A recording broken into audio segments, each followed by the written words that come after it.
Le président de la Commission des Affaires étrangères au comité central du Parti communiste chinois, Wang Yi, a été reçu à Moscou par le président de la Fédération de Russie, Vladimir Poutine. Le président russe a déclaré que cette visite allait donner une nouvelle impulsion dans la perspective du développement des relations bilatérales entre Moscou et Pékin. Les échanges économiques entre les deux pays ont bondi de presque 30% en 2022 et devraient atteindre les 200 milliards de dollars en 2024, ce qui témoigne du renforcement de la relation stratégique.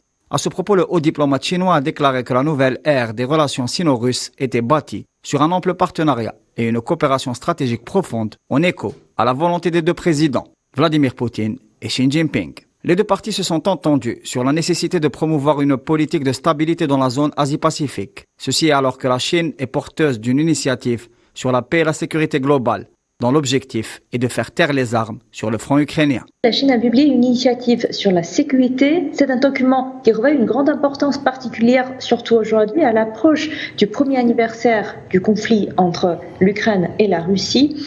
En effet, s'il faut retenir quelques mots-clés, ça sera le multilatéralisme, la paix et le dialogue.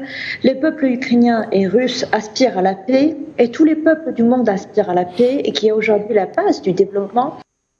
La visite de Wang Yi à Moscou a été précédée par une autre qu'il avait conduite à Budapest, où il a rencontré le chef de l'État hongrois. La Chine s'érige en puissance d'équilibre et plaide volontiers pour un monde multipolaire, basé sur le respect de la souveraineté des États et sur l'observation stricte des principes de la Charte des Nations Unies. Cette ligne a été rappelée par deux documents publiés par le ministère des Affaires étrangères chinois qui détaillent la stratégie de Pékin dans la construction de relations internationales plus équilibrées afin d'apaiser les tensions en claire recrudescence dans plusieurs régions du monde. L'initiative en effet fournit une vision chinoise, mais également des propositions concrètes, comme par exemple promouvoir des solutions politiques aux différends internationaux et régionaux par le biais d'un dialogue franc et également ouverte, et aussi par des communications sincères.